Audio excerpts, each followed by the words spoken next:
Imagine if there was one number in your fitness business that could radically change every element of your business. It would immediately boost your profitability and operational efficiency. It would improve your client retention and experience of the training product, and it would elevate the careers of all of your coaches in your business. And that metric exists, and it's disguised as a really boring term that a lot of people don't talk enough about. And that term is utilization. And I want to show you how if you're not looking and making decisions based on this metric, it is fucking up your entire business.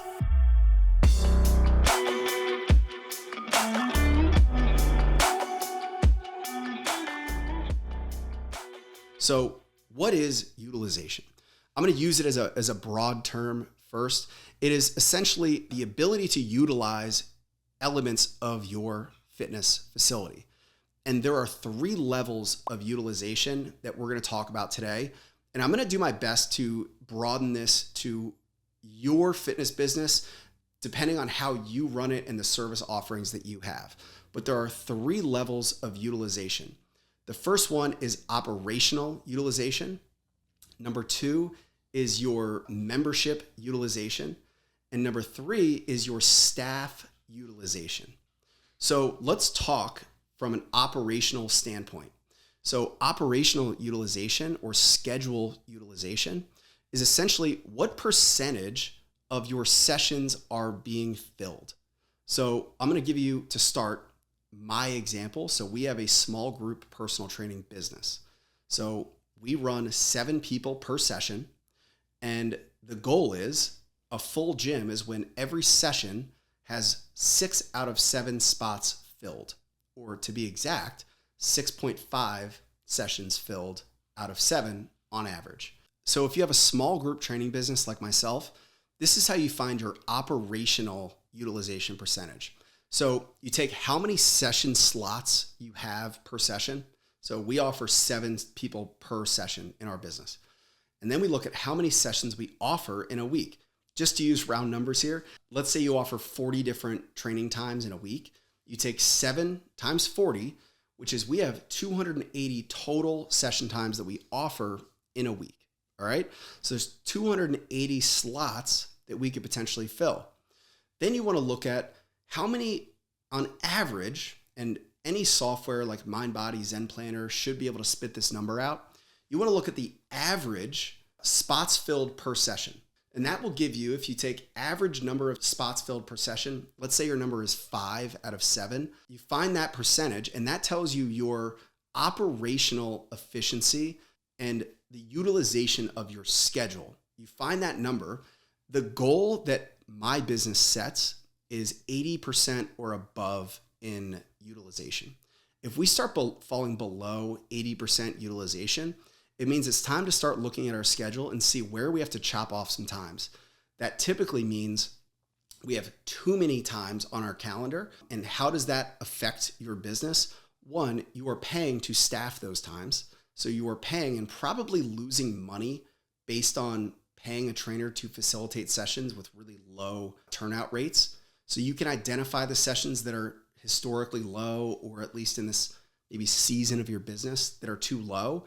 And you got to start making cuts. You typically want to do this after, maybe a 60 to 90 day period of consistent results like that. You don't want to just week to week start chopping sessions off the schedule. If you do find that you are trending towards a lower than 75, 80% session utilization, you've got to start making cuts, or else you are just throwing money down the drain. And how else does this affect? Think about the member experience that you're providing. When you've got a full schedule with like 1 to 2 people in them, that fucking sounds terrible. I come from a background of I hate one-on-one personal training. I think it's the most boring thing in the world. Maybe you love it, then this wouldn't be for you. But if you want to have a killer training product and you're in a small group or group training program, less people in a session is typically not better. So you want to keep the energy high. You want to make it feel like there's an energy and a vibe in the gym. And a lot of times that happens when you've got 4, 5, 6, 7 people in your sessions. Instead of being afraid of chopping sessions off the schedule and worrying about upsetting clients that can't get, the session time that they always like to, I would be more concerned about the overall vibe of those sessions that only have 1 to 2 people in them. So that's how you get your operational efficiency from a scheduling utilization standpoint, and how it affects your profitability, because you're paying people to facilitate sessions that are losing money, and your member retention based on the member experience that you're providing with super slow and dry sessions. Now, if you run a large group model or you have large group offerings, I will also add athletes. So in my headquarters, we do small group as well as large group as well as athletes. You want to find what your metric is. So if you have a 25 person max in your large group sessions, you may not want to use a percentage because the swings can be really big, but maybe you want to have an average member per time metric. So for example, we cap our large group sessions at 25 people. The metric that we shoot for is I want to see an average across my large group times of 15 people. If we start seeing that across our whole large group schedule, we're seeing a dip below 15 people per session, it's time to maybe start chopping some sessions down, because we have our peak times, and then, seasonality or just, a shift in whatever is causing certain times to fall way below what makes sense for us to offer it. So you need to identify those for your business. If you have questions about it, I would recommend you go first to ChatGPT. That will spit all the numbers you need. And then if you really need help, contact me. And I only say that because I got a lot of shit going on. I'm happy to answer questions, but make sure you try to figure it out for yourself before coming to me. But if you do, I'm happy to help. So identify if it's either athlete group or large group, just what the average session size you need based on what you need for profitability in your business. All right. So that's the first level of utilization. If we look from the top down, is total session utilization. Is your schedule too bloated? Is your schedule too full? Which is another side of this. If your schedule is too full, you may frustrate clients that can't get into the times that they want, or there's a wait list for every single session. We find that sweet spot is around 80%. That's giving us the profitability that we need. And it's got a little bit of wiggle room in case for flexibility with people that need to move their times. All right. Your gym may be a little bit different, but that 80 to 90% we find to be the sweet spot. So the second layer of utilization that we're going to talk about is your staff schedule utilization. So in my headquarters, we have a really tight community. We have a really great culture. It's not always easy to get the truth about how our members are feeling about each trainer. Nobody wants to share negative feedback because they develop really good relationships. It can be really hard to get honest opinions, even the surveys that we send out, or even the opinions that we ask. That can get lost because clients just want to be nice. Some don't, but a lot of the times it's hard to get a real feel of how our coaches are doing with the session experience. I will say the numbers very rarely lie. If people are not going to your trainer's sessions, or they're blatantly choosing one coach over another, it is always because of the coaching experience. Now, the rebuttal that we always get is, well, I have a bad schedule. I have I'm in the room that people don't like quite as much. And we have seen by shuffling schedules and doing this over the last 6-7 years, analyzing these metrics, that it does not matter. The schedule doesn't matter. The exact room doesn't matter. It is always the best coaches will have full sessions, period. So I have to ask you to trust me that if this triggers you to feel defensive or justifying, some reason why maybe your personal utilization is lower than somebody else's, we've got the data to back this up. We run 4 sessions at a time in my location in 4 different areas of the gym. We've shuffled every single schedule iteration. We've looked at this from every single angle. It is always the best coaches that provide the best experience that have the best utilization. With that being said, this is a pivotal number for your coaches. This is how they develop career capital. And if you're not talking to your coaches about career capital, you are not providing the level of leadership that they probably need. What career capital is in the coaching industry is a measurable standard of success in the industry. Giving your coaches the chance to say, I worked at this gym for 5 years and had a 90% packed schedule for the average of that time, can give them something that they can go into any job going forward and have immediate capital that they can, take to the bank, negotiate a salary. Now, if you have a scarcity mindset and maybe you are scared to talk about the value of your coaches, I think you're probably going to struggle in this industry long term. I look at my job as I want people to leave my business better than they were when they came in.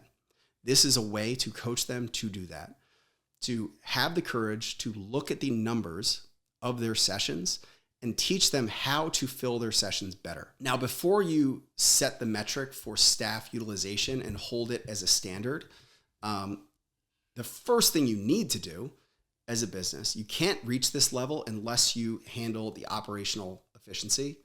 Because if you have too many sessions, your coaches' schedules are going to have lower percentages.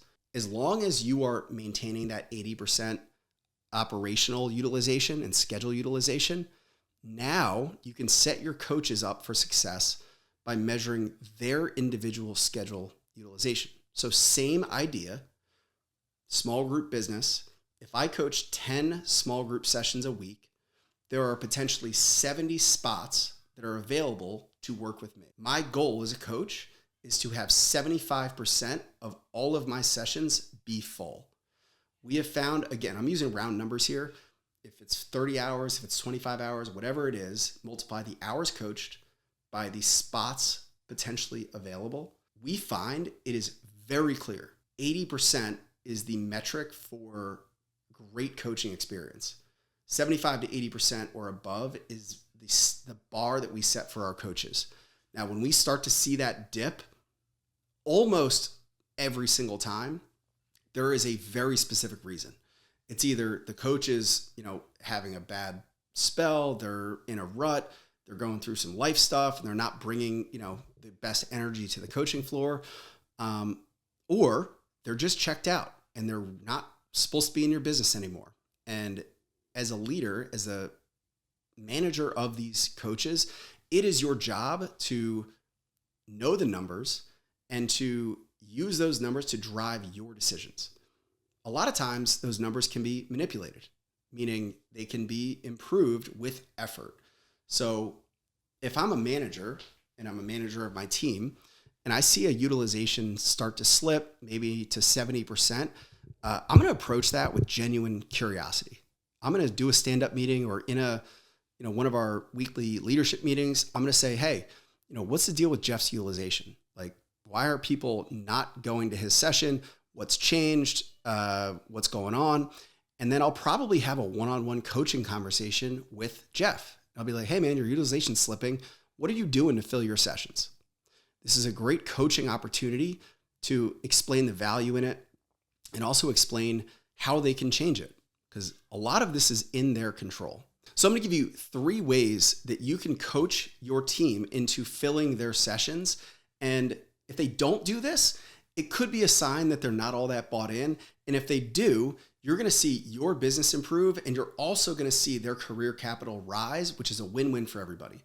So the first thing is inspire your coaches to post on social media. They can post their coaching schedule. They can invite their friends and family to join their sessions. They can use their personal profiles to reach a different audience for the gym and use them to promote what you're doing inside the gym and really hype up those sessions. So that's the first thing that I would say is inspire them to be like, hey, take some pride and ownership over the real estate of your sessions and time with you. Take some pride in that utilization percentage, post about it, invite people in to train with you, and tell them you have some open spots. Number 2, referrals. So a lot of times you'll get your regulars. If coaches have certain members that come to a lot of their sessions, they could reach out and say, man, my 9 a.m. Monday, Wednesday, Friday's got a few open spots, and ask for referrals from the people that come to those sessions. The people that come to those times probably have friends and family that operate with a similar type of schedule. So you should instruct them and teach them how to reach out to those people and say, hey, listen, we got 2 open spots in this session. Do you want to bring your husband? Do you want to bring your neighbor that you were just telling me about? Do you want to bring your coworker that you were just telling me was complaining about how bad their back hurts? And I'll show them some things. Give them explicit instructions of who to invite into what sessions to fill what times. We have a whole episode on referrals that you can refer to. Teach them how to do so with as little friction as possible. Have them connect you on an email, have you copy you on a text message. Find any way to control the referral process as much as you can. And the last thing that you can coach your staff to do to fill their sessions that will improve their career capital and help them make more money and have longer careers in the industry, which is a win-win for everybody, is to do internal upsell invites. So in my business, for example, we have a large group and small group. We have 100 clients or so that just do large group. If I was a coach and I had open spots in my sessions, I would find people that maybe don't do small group training and personally invite them into my sessions, or personally upsell people from 2 days to 3 days or 3 days to 4 days, or personally invite somebody that maybe has a specific thing that you can work on. Maybe they've got an injury, maybe they tweaked their back and you've got some things that you'd love to work on them. You could say, hey, I've got a couple openings in my schedule. I know your back is bothering you. I'd love to show you some mobility things or, PRI movements or whatever your modality is, to invite and fix the problem for them. Give them a reason to invite these people to their sessions. All of these are ways to elevate your staff and, again, help them make the business more money, giving them a chance to make more money, develop career capital because you're teaching them skills that they can take anywhere they go in the future, and just having the courage to face the brutal facts of the data. So that's how utilization can affect your staff and how you can elevate your staff by looking at the staff utilization percentage. We have a scorecard in our office that tracks this every single week so that we can find any trends and talk about them openly. And if that's something that might apply to your business, I would encourage you to make that a very open and transparent metric that you discuss without any emotion or, bringing personal feelings into it. Just look at it as a neutral metric in your business. Now, finally, the last element of utilization that we're going to talk about is the individual membership utilization. And this might not apply to every business. Where you're going to find it's difficult is if you have unlimited memberships. But a really critical factor to client retention is their utilization of their membership. People leave your gym and any gym because they don't feel like they're getting the value that they're paying for. Meaning, if they pay $300 a month to show up 16 times and they are only showing up 10 times, of course they're not going to feel like it's worth it because they're not showing up enough.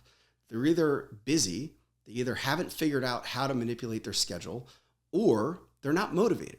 All of which are really important at-risk factors that have an incredibly high likelihood of a client canceling. I think the metric is if your client doesn't use 70 to 80% of their membership in a month, there's like a 75% chance that they're going to cancel in the next 8 weeks.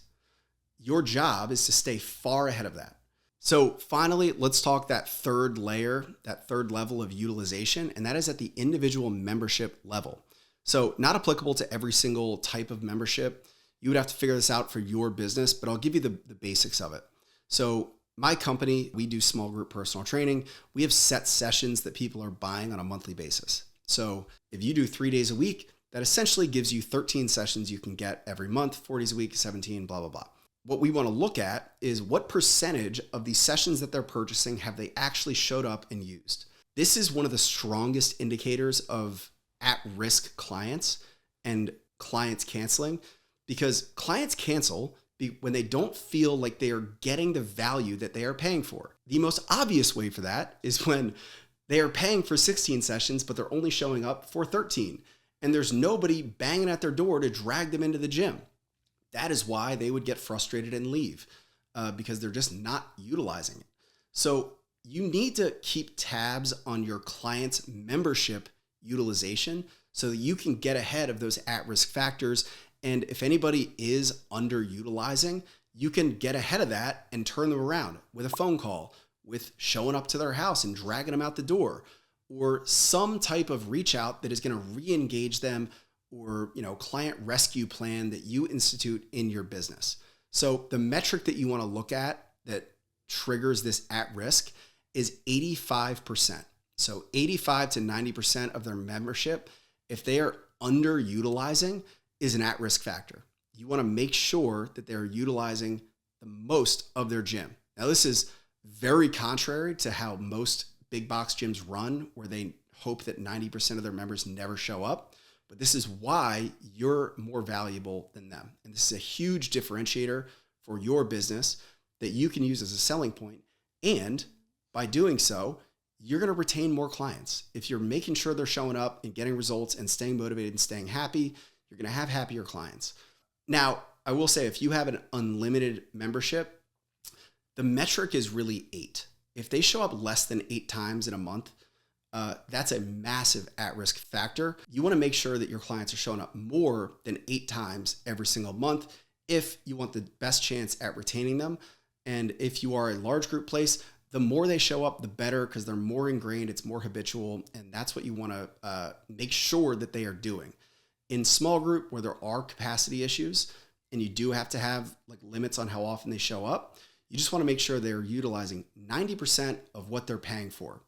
So that metric, utilization, shows up in those 3 levels. You've got your schedule and operational utilization to determine what your schedule needs to get cut or what needs to be improved. You've got your staff utilization of, how much fire your staff members are bringing in their sessions and how much members love being around them.